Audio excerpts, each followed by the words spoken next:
bienvenidos amigos y hermanos al estudio diario de lecciones de Escuela Sabática. La palabra de Dios dice: mas buscad primeramente el reino de Dios y su justicia, y todas las demás cosas vendrán por añadidura. Por eso, a partir de este momento, Radio Adventista, la voz de la verdad, te invita a mantener la sintonía del cielo para que puedas escuchar y comprender el estudio de hoy con nuestro hermano Humberto Cativo. Muy buenos días, mis queridos hermanos y amigos. Nuevamente estamos con ustedes a través de Radio Adventista, la voz de la verdad. Hoy martes 15 de octubre. Para este día la lección se titula ¿Oír o no oír la palabra? Oremos.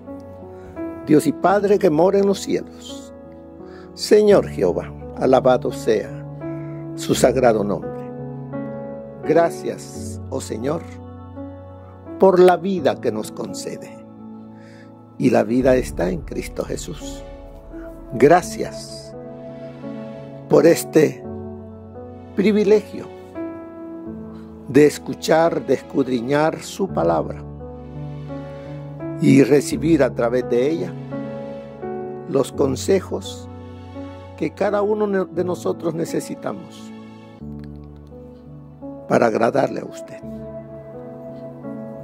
Perdónenos, Señor. Y Santo Espíritu, suplicamos que usted nos dé sabiduría para estudiarla y comprenderla. Todo lo suplicamos por los únicos méritos que hay, los de nuestro Señor Jesús. Amén. Oír o no oír la palabra.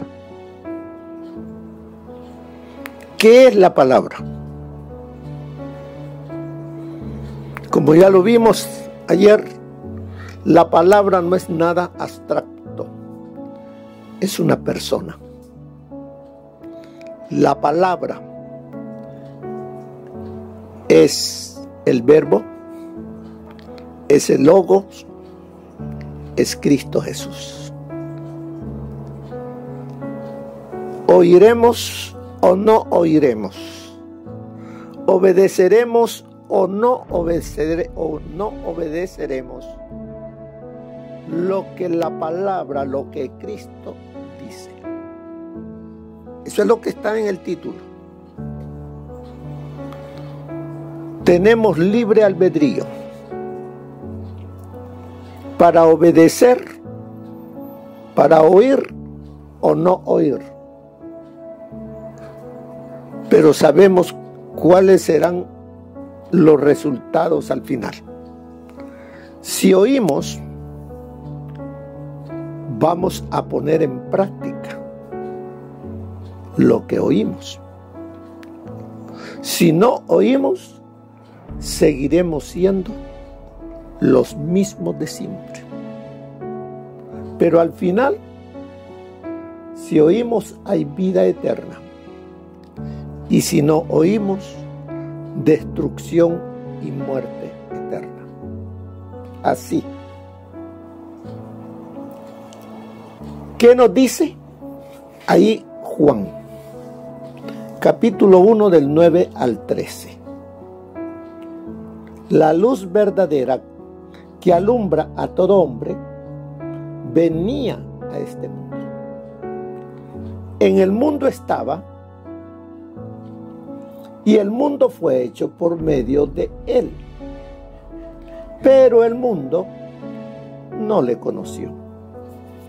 A lo suyo vino, pero los suyos no lo recibieron. Mas a todos los que lo reciben, a quienes creen en su nombre, les dio potestad de ser hechos hijos de Dios. Estos no nacieron de sangre, ni por voluntad de carne, ni por voluntad de varón, sino de Dios. ¿Qué es lo que Juan dejó escrito para nosotros, los que estamos viviendo en el final del tiempo? ¿qué nos quiere decir en el prólogo? Porque dice la luz verdadera. Quiere decir que hay luces que no son verdaderas. Aquí Juan utiliza una palabra muy significativa para describir a Jesús. Dice que Jesús es la luz real. En griego, recuerde que el Nuevo Testamento fue escrito en griego. En griego hay dos palabras que se parecen mucho. La versión Reina Valera usa verdadero o verdadera para las dos, pero tienen diferentes matices. Vamos a verlas. La primera palabra en griego es aletes, que quiere decir verdadero como opuesto a falso.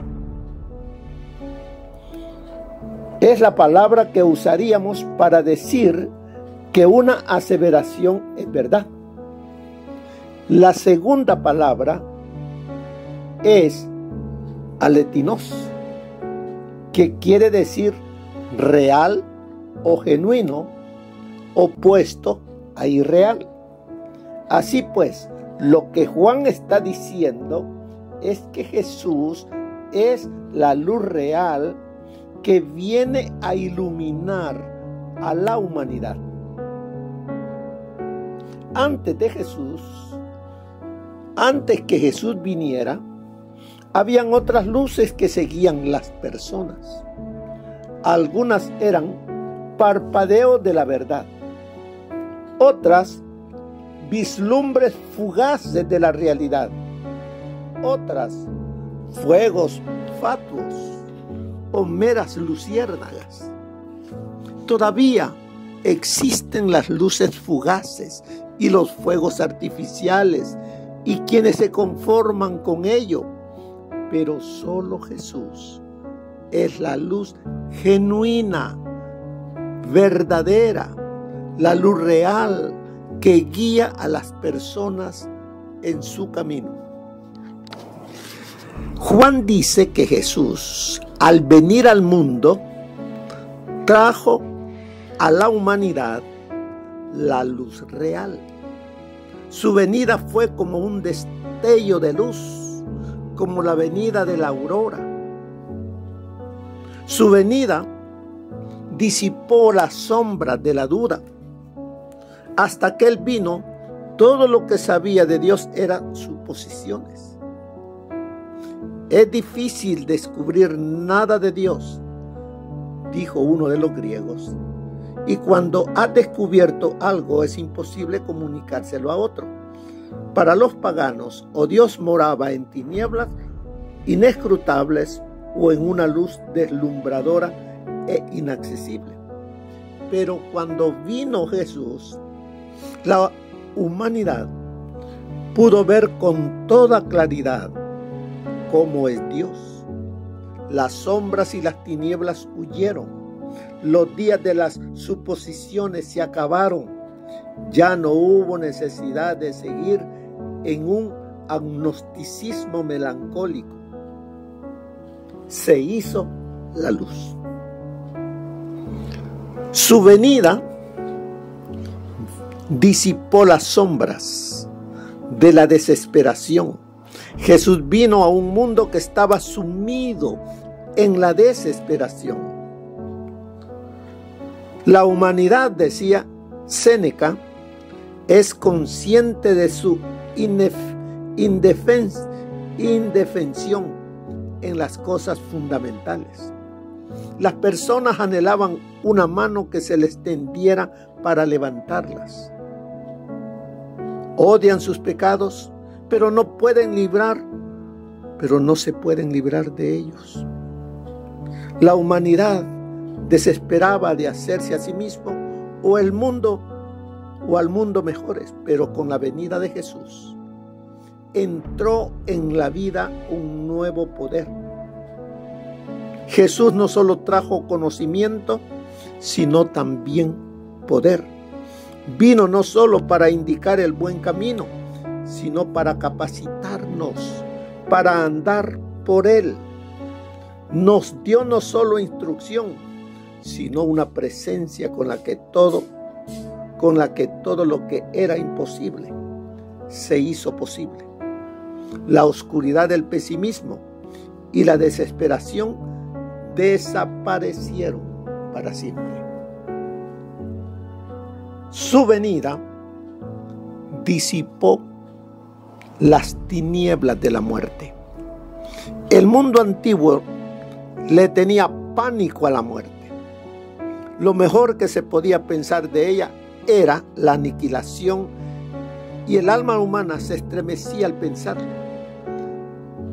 Lo peor era una eternidad de torturas en manos de los dioses que fuera, y el alma humana tenía miedo. Pero Jesús, con su venida, con su vida y con su muerte y resurrección, ha demostrado que la muerte no tiene que ser más que la entrada a una vida más plena. La tiniebla se ha disipado. Además, Jesús es la luz que alumbra a todas las personas que vienen a este mundo.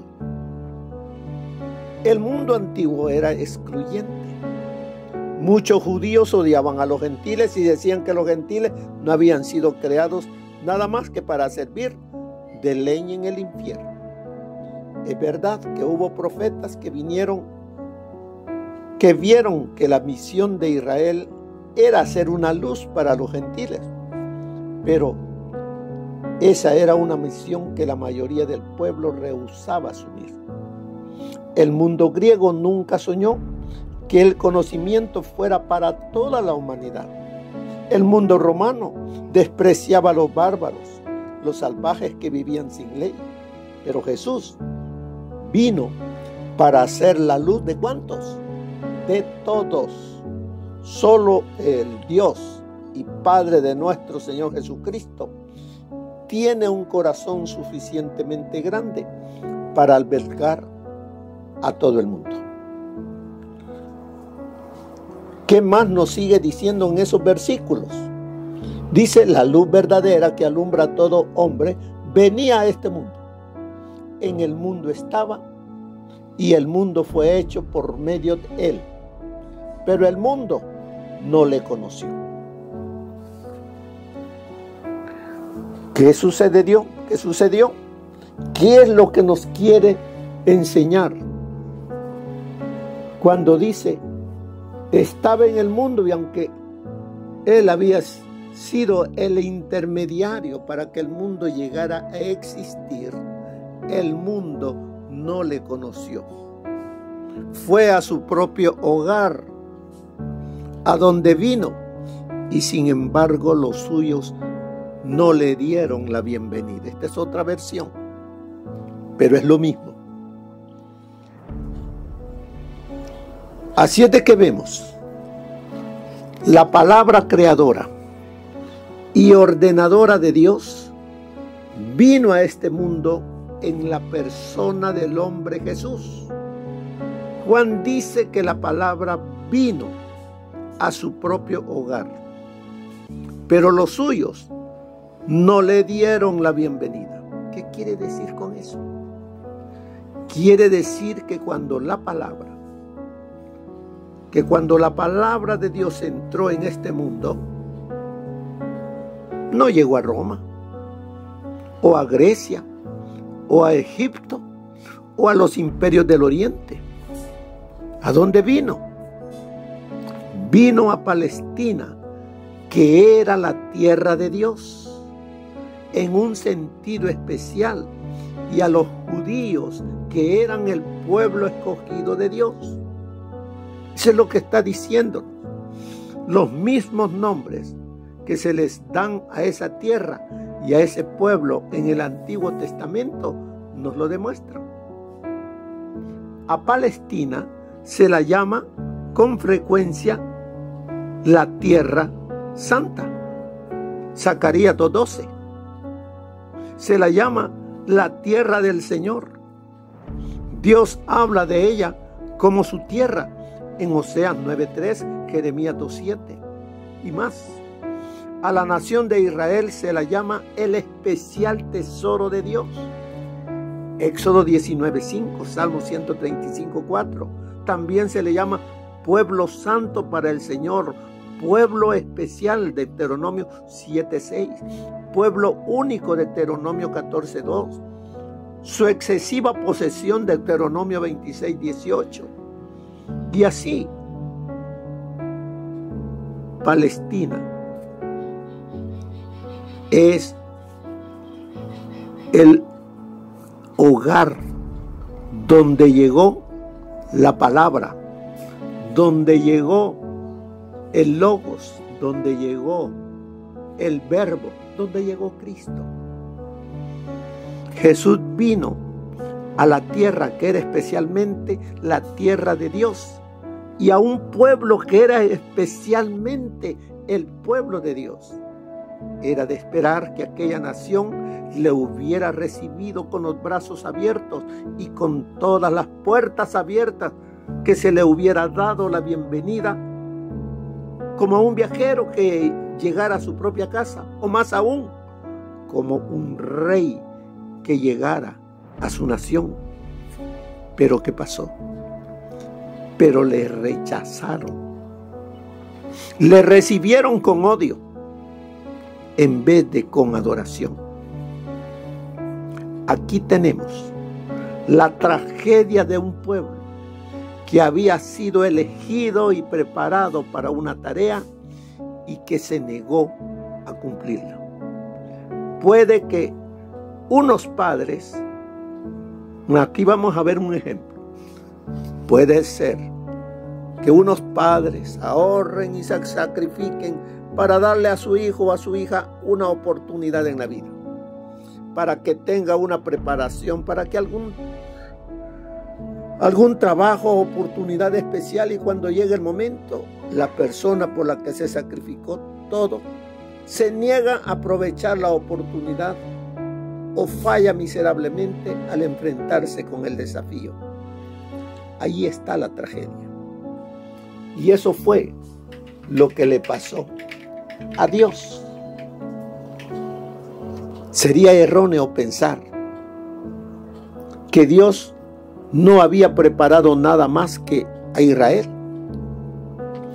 Dios está preparando a todos los hombres, mujeres y niños de este mundo para alguna tarea que les tiene reservada.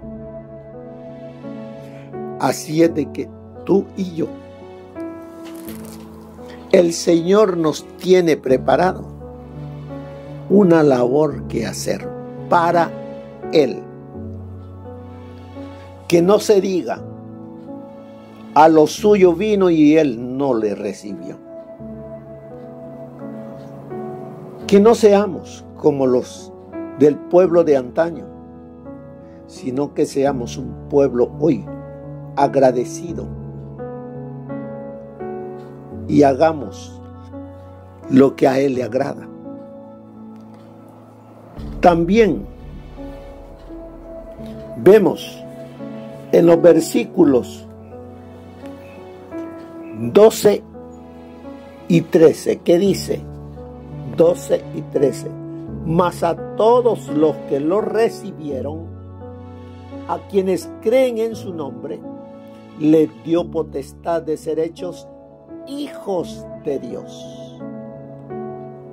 Estos no nacieron de sangre, ni por voluntad de carne, ni por voluntad de varón, sino de Dios. ¿Qué nos está diciendo allí? A lo suyo vino, dijo anterior, y los suyos no lo recibieron. Pero sí hubieron quienes lo recibieron, quienes se gozaron, quienes le adoraron. ¿Se recuerdan? ¿Quiénes andaban buscando al nuevo rey que había nacido? Hemos venido para adorarle. No eran judíos, eran gentiles. No eran, en otras palabras, del pueblo escogido de Dios. Pero sin embargo, le andaban buscando para adorarle.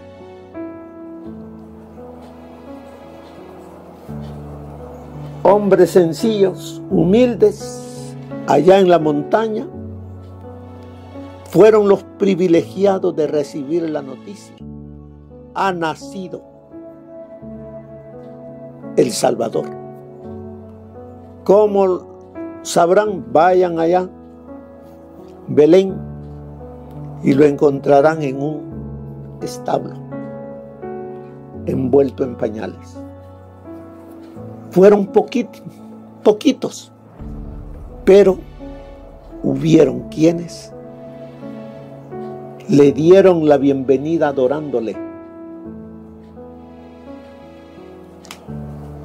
¿Le damos nosotros la bienvenida al Señor?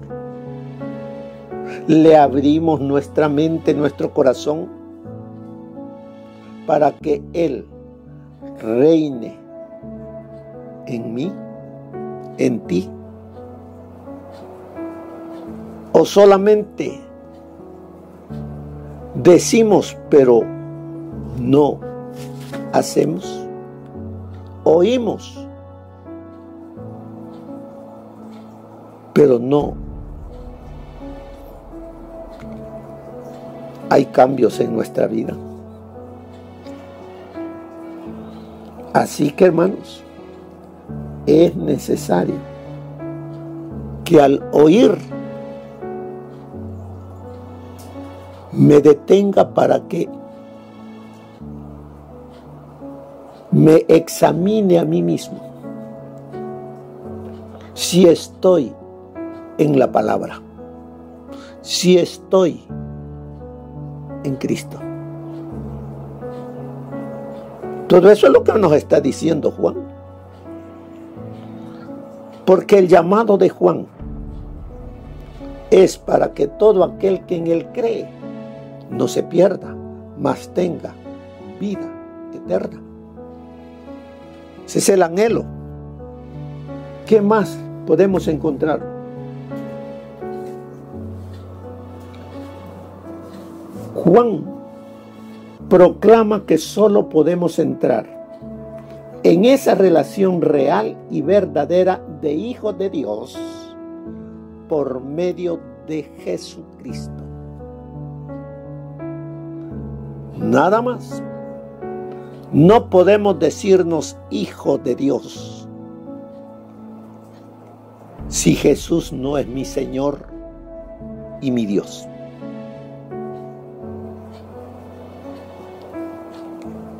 Yo puedo decir es mi Dios, pero mi Señor. Al Señor se le obedece lo que Él pide.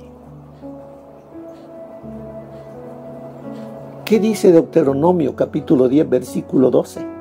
¿Qué pide Jehová tu Dios de ti? Y ahí léalo usted. Versículo 12 y versículo 13.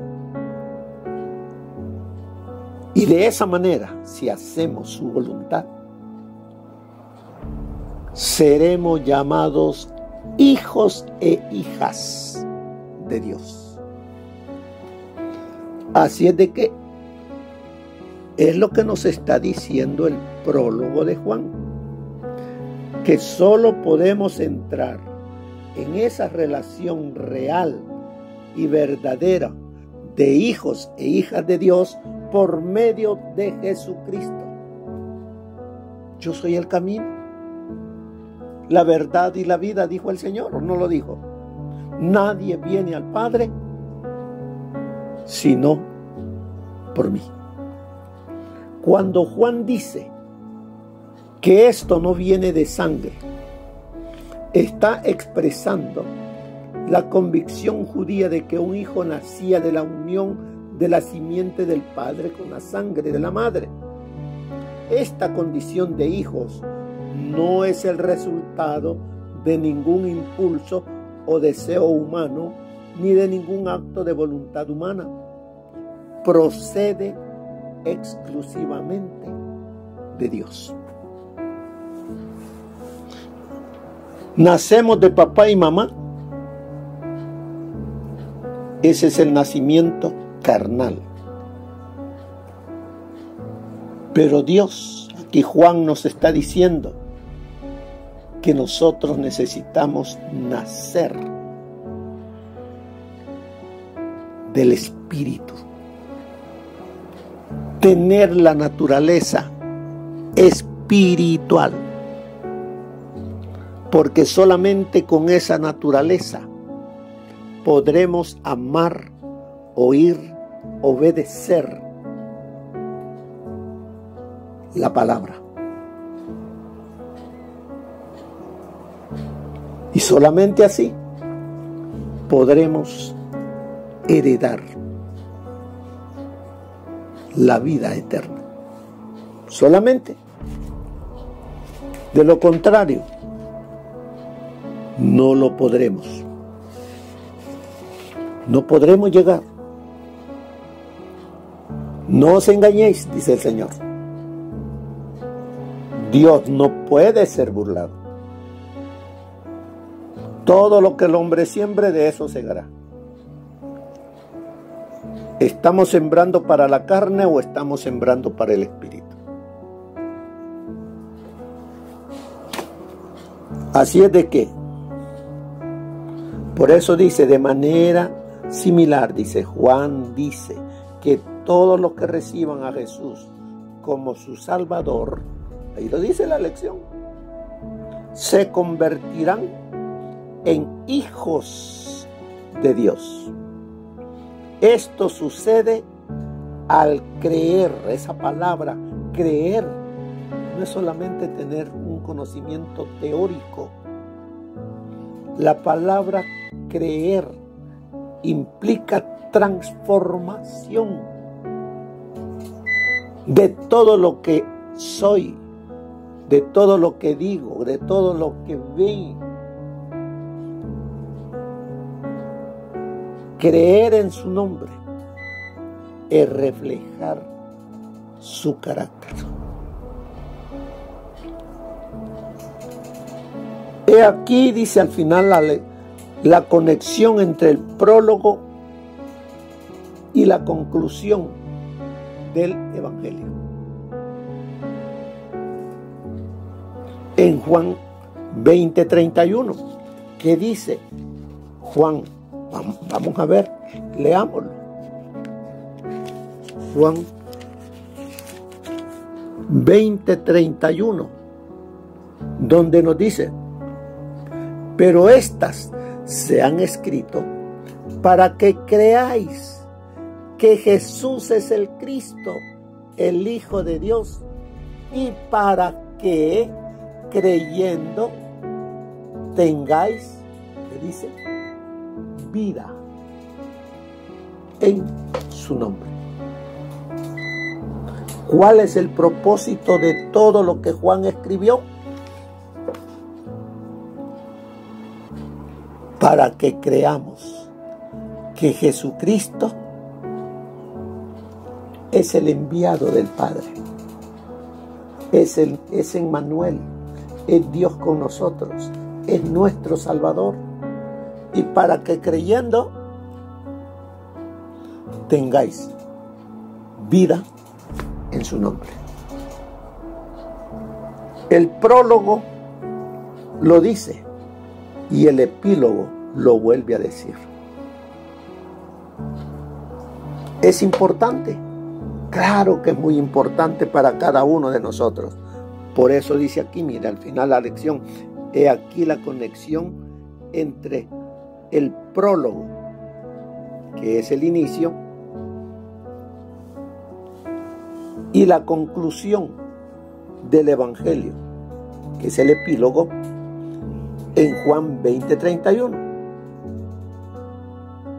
Así es de que La introducción y la conclusión forman una especie de unidad, conceptos relacionados que encierran todo lo que ocurre entre ellos.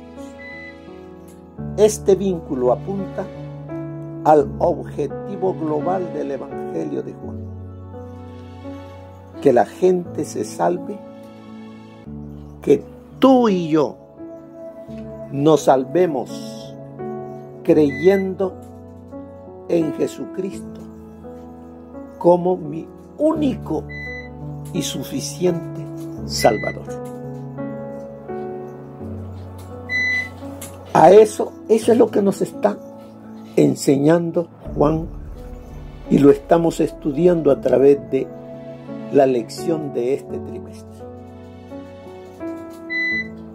No perdamos de estudiar día a día, porque a través de el estudio de Juan vamos a comprender mejor la palabra. El Señor Jesús lo dijo: escudriñad la palabra, escudriñad las Escrituras, porque a vosotros os parece que en ellas tenéis la vida eterna, y ellas son las que dan testimonio de mí. Lo último que dice aquí es: ¿cómo ha cambiado tu vida al convertirte en hijo o hija de Dios? ¿Qué transformación ha habido? No digo cambios, porque muchas veces nosotros permitimos algunos cambios, pero eso no es lo que Dios quiere. Dios no quiere cambios en tu vida, quiere transformación en tu vida, que es muy diferente. Ya no vivo yo, mas Cristo vive en mí. Eso es lo que Él quiere. Mire lo que nos dice el consejo del Espíritu de profecía. Otra vez pues Jesús les habló diciendo: yo soy la luz del mundo, el que me sigue no andará en tinieblas, mas tendrá la luz de la vida. Cuando pronunció estas palabras, Jesús estaba en el atrio del templo, especialmente relacionado con los ejercicios de la fiesta de las cabañas. En el centro de este patio se levantaban dos majestuosas columnas que soportaban portalámparas de gran tamaño. Después del sacrificio de la tarde, se encendían todas las lámparas que arrojaban su luz sobre Jerusalén. Esta ceremonia estaba destinada a conmemorar la columna de luz que guiaba a Israel en el desierto y también a enseñar la venida del Mesías. Por la noche, cuando las lámparas estaban encendidas, el atrio era teatro de gran regocijo. Los hombres canosos, los sacerdotes del templo y los dirigentes del pueblo se unían en danzas festivas al sonido de la música instrumental y el canto de los levitas. Por la iluminación de Jerusalén, el pueblo expresaba su esperanza en la venida del Mesías para derramar su luz sobre Israel. Pero para Jesús, la escena tenía un significado más amplio. Como las lámparas radiantes del templo alumbraban cuanto las rodeaba, así Cristo, la fuente de luz espiritual, ilumina las tinieblas del mundo. Sin embargo, el símbolo era imperfecto. Aquella gran luz que su propia mano había puesto en los cielos era una representación más verdadera de la gloria de su misión. Eso está en el Deseo de todas las gentes, página 428. Sin la gracia de Cristo, el pecador está en una condición desvalida. No puede hacer nada por sí, pero mediante la gracia divina se imparte al hombre poder sobrenatural que obra en la mente, el corazón y el carácter. Mediante la comunicación de la gracia de Cristo, el pecado es discernido en su aborrecible naturaleza y finalmente expulsado del templo del alma. Mediante la gracia somos puestos en comunión con Cristo para ser asociados con Él en la obra de la salvación. La fe es la condición por la cual Dios ha visto conveniente prometer perdón a los pecadores. No es que haya virtud alguna en la fe que haga merecer la salvación, sino porque la fe puede aferrarse a los méritos de Cristo, quien es el remedio para el pecado. La fe puede presentar la perfecta obediencia de Cristo en lugar de la transgresión y la apostasía del pecador. Cuando el pecador cree que Cristo es su Salvador personal, entonces, de acuerdo con la promesa infalible de Jesús, Dios le perdona su pecado y lo justifica gratuitamente. El alma arrepentida comprende que su justificación viene de Cristo, que como su sustituto y garantía ha muerto por ella y es su expiación y justificación.